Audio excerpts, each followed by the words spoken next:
उदाहरण 13 अध्याय 3। दो अंकों की एक संख्या एवं उसके अंकों को उलटने पर बनी संख्या का योग 66 है। यदि संख्या के अंकों का अंतर 2 हो तो संख्या ज्ञात कीजिए। ऐसी संख्याएं कितनी हैं? आइए इसे हल करते हैं। हल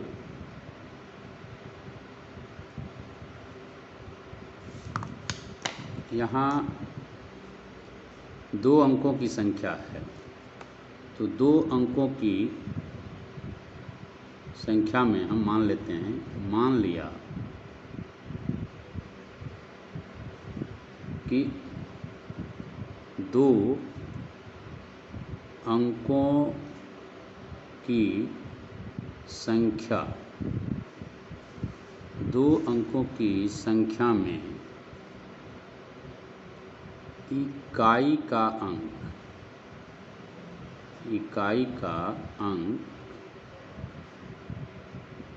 बराबर x एवं दहाई का अंक बराबर y है। तो इकाई पर x है, दहाई पर y है, तो यह संख्या बराबर होगी। चूँकि इकाई पर x है एवं दहाई पर y है, तो संख्या yx लिख सकते हैं। और इसके स्थानीय मान के हिसाब से चूँकि y जो है दहाई पर है, तो इसको हम 10y एवं धन इकाई के स्थान पर x है, तो इसको x लिख सकते हैं। तो इस प्रकार ये संख्या जो है, संख्या 10y धन x के बराबर है। तो ये 2 अंकों की संख्या है। एवं प्रश्न में कहा गया है कि उसके अंकों को उलटने पर बनी संख्या। तो अंकों के उलटने पर बनी संख्या, अंकों के उलटने पर बनी संख्या में जब संख्या जो है उसके अंक उलट जाएंगे तो इकाई का अंक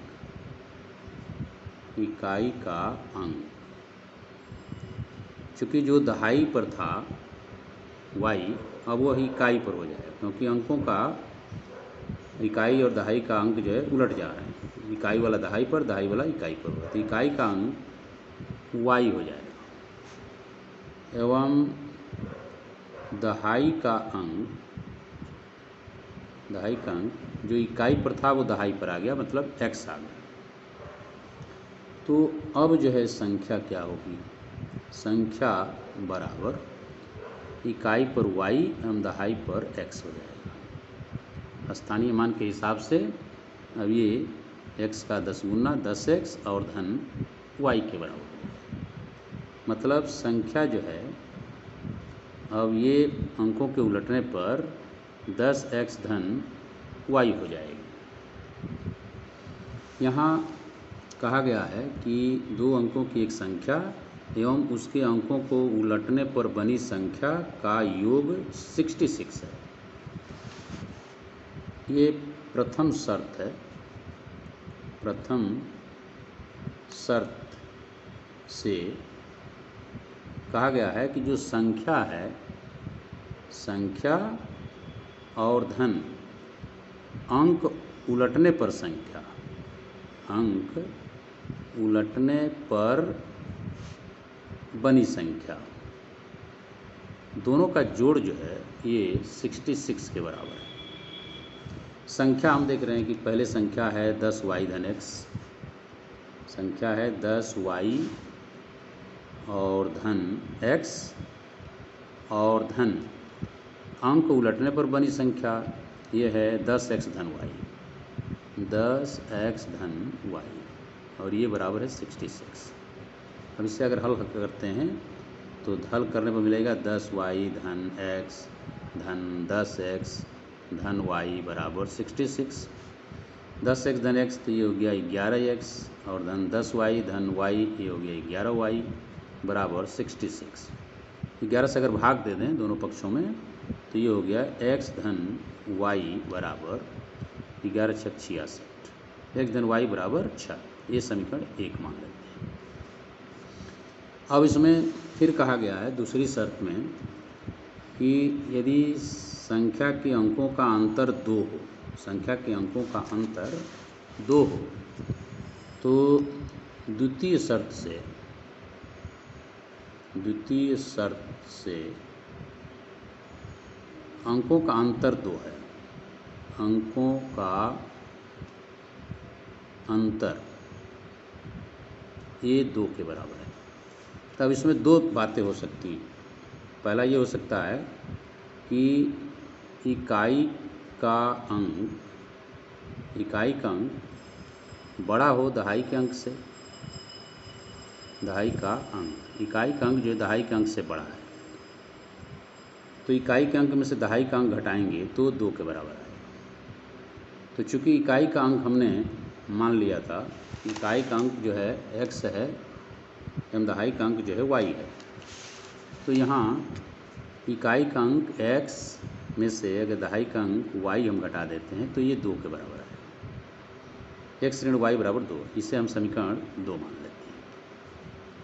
इसी प्रकार दूसरी स्थिति ये हो सकती है कि जो दहाई का अंक है, दहाई का अंक हो सकता है कि दहाई का अंक जो है बड़ा हो इकाई के अंक से, इकाई का अंक।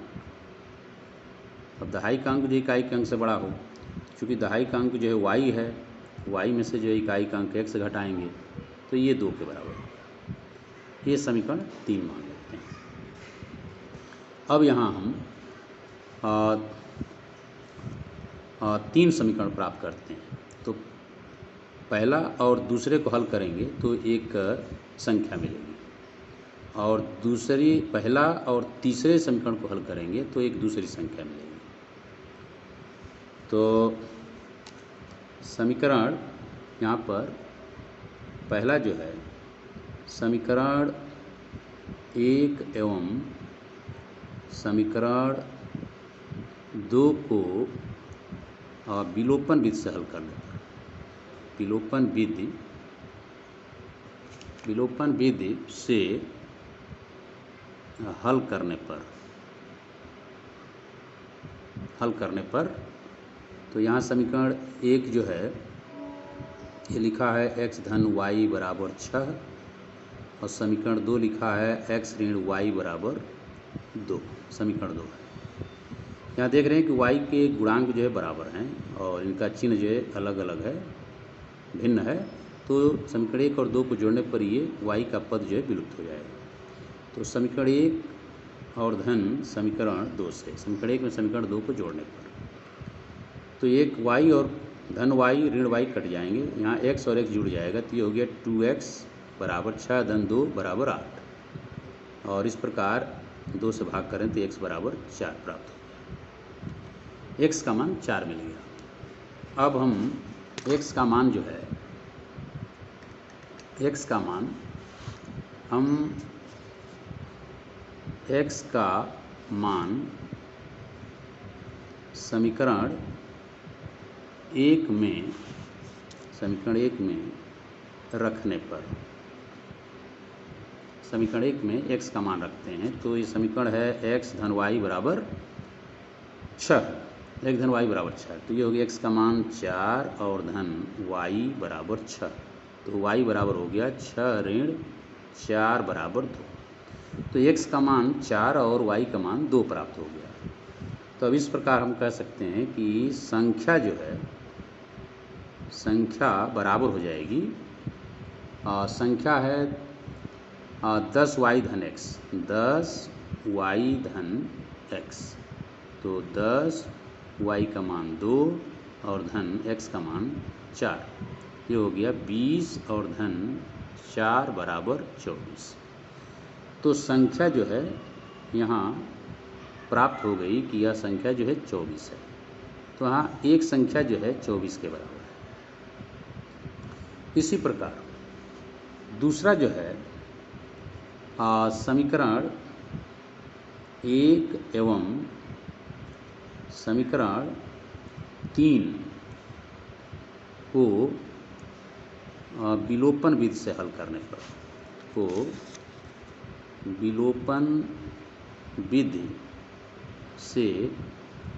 हल करने पर विलोपन विधि से हल करने पर तो समीकरण 1 दिया है x धन y बराबर 6, ये समीकरण 1 है। और समीकरण 3 दिया हुआ है कि y ऋण x बराबर 2, ये समीकरण 3 है। यहाँ पर हम देख रहे हैं कि x के गुणांक जो है बराबर हैं। x का गुणांक यहाँ 1 और यहाँ जो है 1, यहाँ धन है, ये ऋण है, तो धन 1 और यहाँ ऋण 1 है। ये समीकरण 1 में अगर समीकरण 3 को हम जोड़ देते हैं तो x के पद जो है विलुप्त हो जाएंगे। तो समीकरण 1 और समीकरण 3 को जोड़ने पर x समाप्त हो जाएगा, y 2y और बराबर 6 धन 2 बराबर 8 हो गया। इस प्रकार y बराबर 2 से भाग करेंगे तो ये 4 के बराबर। अब y का मान जो है, y का मान समीकरण 1 में ही रखते हैं। 1 में रखने पर समीकरण 1 में रखने पर समीकरण 1 दिया है x धन y बराबर 6, 1 धन y बराबर 6, तो ये हो जाएगा x धन y का मान जो है 4 है और बराबर 6। तो इस प्रकार x बराबर हो गया 6 ऋण 4 बराबर 2। तो यहाँ x का मान 2 और y का मान 4 प्राप्त हो गया। तो इस प्रकार हम कह सकते हैं कि संख्या जो है, संख्या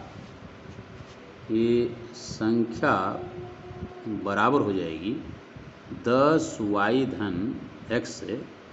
तो 10 गुणे y के स्थान पर दिया हुआ है 4 और धन x का मान दिया है 2, ये बराबर हो जाएगा 40 और धन 2 बराबर 42।